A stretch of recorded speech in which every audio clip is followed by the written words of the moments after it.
ছাড়ুন বলছি, লাগছে আমার লাগে না? অন্য কারো আংটি পরে ঘুরবি, আমি চেয়ে চেয়ে দেখব? তিনার আংটির ধাঁচে লেগে আঙুল থেকে রক্ত ঝরছে। প্লিজ ছেড়ে দিন, সত্যি বলছি খুব ব্যথা পাচ্ছি। আফরান আরও শক্ত করে ধরে বলল, 4 বছর আগে শরীরে ব্লেড দিয়ে এঁকেছিলাম, মনে নেই? এখন আবার প্রেমিকের ছোঁয়া লাগাচ্ছিস শরীরে? আপনি ভুল বুঝছেন আমাকে, আপনি ছাড়া কেউ ছোঁয়নি আজ অবধি। আফরান এবার সবটা শক্তি দিয়ে চেপে ধরে বলল, সবকিছু সহ্য করতে পারি কিন্তু মিথ্যা একদম না। তোর এখন ডাবল শাস্তি পাওয়া উচিত, তাই না বল? হাতে লাগছে তো, আঙুলগুলো ভেঙেই যাবে। এবার ছাড়ুন বলছি, আমি মিথ্যা বলছি না। তা কাল রাতে কি আয়েশ তোকে পালকি করে রুমে নিয়ে গেছিল? হঠাৎ করেই তিনার গলা স্বাভাবিক হয়ে আসে। আপনি কি জেলাস? আফরান ওর কথায় থতমত খেয়ে যায়। আপনি কি জেলাস, সত্যি বলুন। এখন ব্যথা হচ্ছে না?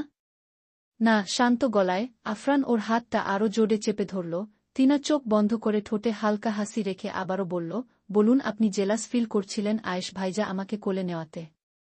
আফরান তিনার স্বাভাবিক কণ্ঠ দেখে অবাক হল, বাম দিক থেকে মাথাটা একটু সামনে নিয়ে ওকে দেখার চেষ্টা করল। সফল ও হল তাতে তিনার চোখ বন্ধ, চোখ থেকে পানি গড়াচ্ছে বুকে। আফরান একবার মাথা ঘুরিয়ে নিচের দিকে ওর আঙুলে তাকাল, সাদা ফ্লোর লাল টকটকে রক্তে বিভোর। সঙ্গে সঙ্গে ত্রিনাকে একটু হালকা ধাক্কা দিয়ে ছেড়ে দেয়।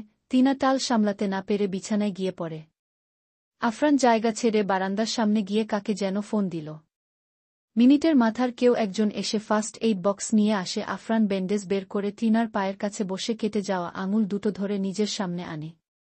আফরান ব্যান্ডেজ করতে যায়, তিনা হাত সরিয়ে নিয়ে বলে, আগে আমার উত্তর দিন। পাগলামো বন্ধ করো, হাতটা দাও, অনেকখানি কেটে গেছে, রক্ত ঝরছে অনেক। ঝরতে দিন, সমান সমান করতে দিন। কি বলছো তুমি নিজেই জানো, শুধু হাত দিতে বলছি, না হলে কিন্তু খারাপ হয়ে যাবে, বাড়াবাড়ি করো না। টিনা ঝুলন্ত পা দুটো গুটিয়ে খাটের উপরে এনে আসন করে বসে বলল, যদি না বলেন এভাবেই থাকব বলে দিলাম।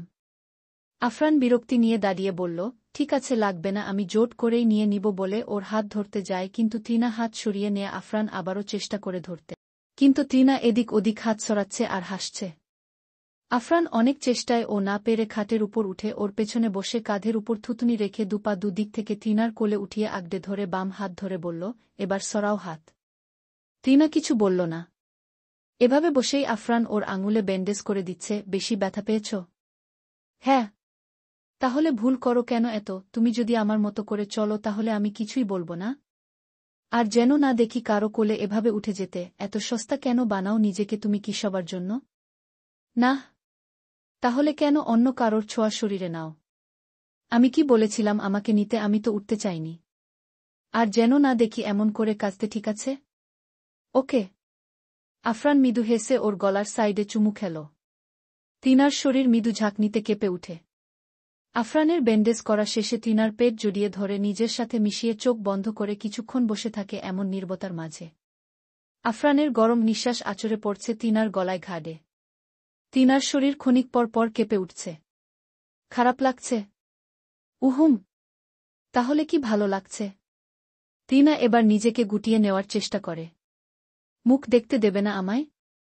আফরান ওকে নিজের দিকে ঘুরিয়ে ওর কপালে চুমু বসাল। তিনা চোখ বন্ধ করে আছে। এদিকে তাকাবে না? তিনা আফরানের শার্টের কলার দুহাতে ধরে আফরানের বুকে মুখ লুকায়। আফরান আবারও হাসল, একটু চুপ থেকে আবার বলল, আমার মানসিক শান্তি তুমি, তোমার প্রতিটা স্পর্শ আমার ভালো থাকার কারণ, অথচ তোমার এত দীর্ঘ সময় লাগল সেটা বুঝতে। দীর্ঘ সময় বলতে আপনি আমাকে কত জনম ধরে ভালোবাসেন আগে সেটা বলুন। আফরান ওর কথার উত্তর করল না। আফরান আষ্টে পিষ্টে ওকে জড়িয়ে ধরে একদম নিজের সাথে মিশিয়ে নিল। তিনা এখনও আফরানের কলারেই ধরে আছে। আমার যে এই মুহূর্তে কারো মাঝে ডুবে যেতে ইচ্ছে করছে। তিন আফরানের বুকে কামড় বসাল। লাগছে তো, আসতে দাও। তিনা এবার আরেকটু জোরে আরেকবার কামড় বসায়। ওহ, মেরে ফেলবা নাকি, ছাড়ো বলছি, বলেই তিনাকে নিজের কাছ থেকে সরানোর চেষ্টা চালাল। খানিক পর ছেড়ে দিয়ে তিনা বলল, যখন আমাকে মারেন তখন আমার ব্যথা লাগে না? তাই বলে প্রতিশোধ নিবা? কিন্তু আমি যে সেদিন নিজের বুকে আঘাত করলাম সেটা কি কম ছিল নাকি? তিনার মুখটা সাথে সাথে মলিন হয়ে গেল। আতঙ্কিত চেহারায় আফরানের শার্টের বোতাম খুলতে লাগল। আরে করছো কি? রোমান্স করতে ইচ্ছে হয় তো আমাকে বলো, এভাবে তাড়াহুড়ো করে। চুপ, একদম চুপ, বলে আফরানের বুক চেক করতে লাগল। হ্যাঁ, বুকের বা পাশটায় দাগ পড়ে আছে এখনও, তার মানে এখানেই লেগেছিল। সেই জায়গা চোখ ফেলে বলল, এখনও ব্যথা আছে তাই না? ও আচ্ছা, এই জন্য এভাবে শার্ট খুলছিলে? বলুন না, এখনো ব্যথা আছে? জানি না, তবে যখন অবাধ্য হও তখন খুব ব্যথা লাগে এইখানটায়। টিনা আফরানের দিকে অসহায় চোখে তাকায়। আরে কি দেখছ? সত্যি বললাম, আর কখনো অবাধ্য হবে না। একদম সহ্য করতে পারি না, কিন্তু রাগের মাথায় সময় সব ভুলে। আফরান এটুকু বলতেই কারো ঠোঁটের ছোঁয়া অনুভব করে নিজের ঠোঁটে। সেকেন্ড কয়েক পর টিনা সরে আসতে চায়, কিন্তু আফরান ওকে সরতে না দিয়ে উল্টো দুহাতে মাথার দুপাশে হাত রেখে শক্ত করে ধরে চোখ বন্ধ করে একাধারে কিস করতে থাকে।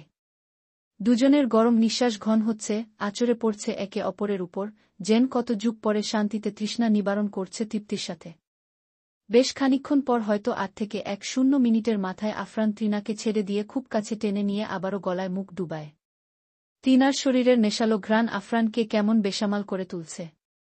টিনা আফরানের কলার চেপে ধরে আছে, নিঃশ্বাসের মৃদু আওয়াজ যেন মুহূর্তটাকে আরও উজ্জ্বল করে দিচ্ছে। অনেকক্ষণ পর আফরান নিজেকে ইচ্ছে করে আটকাল, এখন এর চেয়ে বেশি কিছু করতে ইচ্ছে হচ্ছে না তার। আফরান সরে এসে টিনাকে জড়িয়ে ধরল সবটা শক্তি দিয়ে। টিনার শরীরের কম্পন এখনো থামছে না, ভীষণভাবে কাঁপছে তার শরীর। কিছুক্ষণ পর আফরান বলল, লক্ষ্মী সোনা, ভয় পাচ্ছ? টিনা কিছু না বলে আফরানের কলার ছেড়ে হাত দুটো পিঠ জড়িয়ে ধরল। রিল্যাক্স টিনা, আর কিছু করব না, শান্ত হও।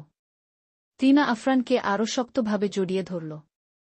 আফরান বুঝল এখন কোনো কথায় কাজ হবে না, তাই টিনাকে কোলে নিয়েই দাঁড়িয়ে গেল। মাথায় হাত বুলিয়ে দিতে দিতে বলল, বাড়ি যাবে? টিনার মুখে কোনো কথা নেই। আফরান ওকে নামাতে চাইল, কিন্তু টিনা নামল না। আফরান মৃদু হেসে বলল, কথা বলবে না? ঠিক আছে, বলো না। ওয়াশ রুমে যাও, ফ্রেশ হয়ে আসো। দেখো, তোমার ড্রেসটাও নষ্ট হয়ে গেছে, রক্ত লেগে, আমি ড্রেসের ব্যবস্থা করছি। টিনা কোনো কথা বলল না। আফরান বুঝল টিনা এখন লজ্জায় আড়ষ্ট হয়ে আছে, একটু পর না হয় আবার বলবে। আফরান মুচকি হেসে টিনাকে নিয়ে খাটের উপর বসে মাথায় হাত বুলিয়ে দিতে লাগল।